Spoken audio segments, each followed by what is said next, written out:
Today, we're diving into a really fascinating story. It's a 6-month low-buy journey, an experiment that started with a pretty simple goal, save a little money, but it ended up becoming a total life transformation. And it really makes you ask this one big question. Could you actually change your life? Maybe find a little more freedom, a little more happiness, just by buying less stuff? Well, let's find out. So to really get the results of this journey, we have to start with the why. What makes someone decide to commit to a whole year of spending, well, less? It really all boiled down to needing a major reset. Okay, so here's the backstory, because it's super important. After living in Germany for 4 years, a family moves back to the US with just 8 boxes and a few suitcases. That's it. Imagine that. They had to furnish an entire house from zero, which, as you can guess, led to a ton of spending. It left them feeling completely overwhelmed. And this wasn't about being broke. It was about feeling like they needed to just hit a giant reset button on their spending habits. Now, a challenge like this isn't going to work if you just wing it. You need a game plan, right? So one of the very first things they did was sit down and create a super specific list of rules and, just as important, a list of exceptions.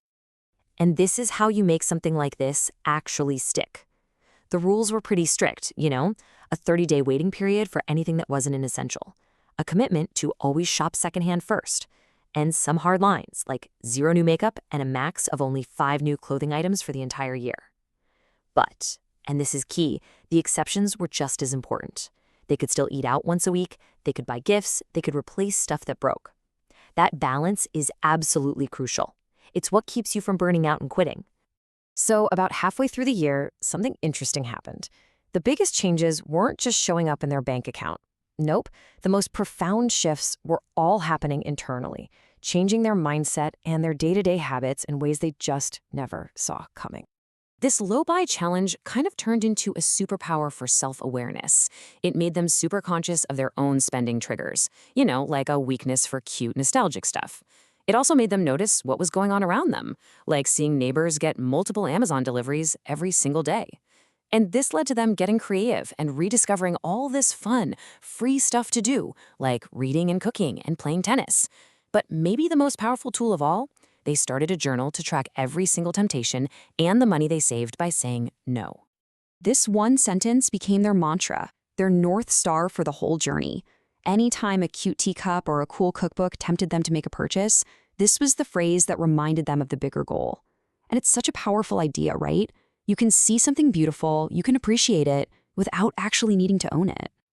So what's the takeaway from all this self-discovery? Well, it led to a really practical, totally actionable guide to shopping more mindfully. And this isn't about depriving yourself, it's all about being intentional. So let's check out the toolkit. These 5 steps are basically the hard-won wisdom from this whole experience. First up, set your intentions. Know why you're doing this. Second, shop your home first. For example, they realized the food processor they already had could totally do the job of that new stand mixer they were eyeing. Third, that waiting period is magic. Even just 72 hours can kill an impulse buy. Fourth, stick to a written wish list, no exceptions. And fifth, give every potential purchase a reality check. Like that time they almost bought a cute jumper at TJ Maxx, but then realized it was totally impractical for their actual life. And let me tell you, sticking to that wish list, it really, really pays off. Muffin pans had been on their list for months, but instead of just going out and buying them, they waited. And then at a local moving sale, boom, they found 2 pans, practically brand new, for $1 each. A single dollar. That's the magic of being patient. Okay, so we've covered the mindset shifts, the strategies, all the internal stuff. But now let's get to the question I know is on everyone's mind.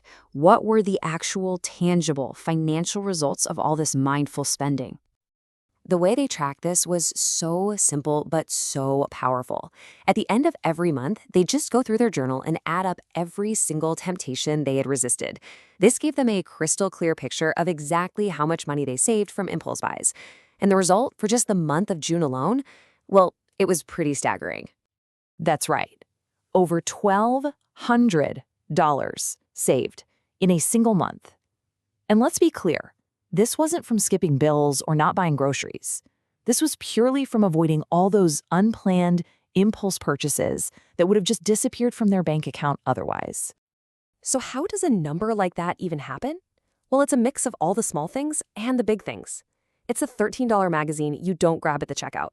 It's the $35 jumper you try on but then put back on the rack. And yeah, it's the really big ticket items too, like that almost $400 bookshelf from Costco that you admire but ultimately realize you just don't need. It all adds up, big time. So this brings it all back to a simple question for you. When you see how all these little decisions can add up to over $1,200 in just 1 month, what's one impulse purchase you could resist this week? What could that one small no free you up for in the long run?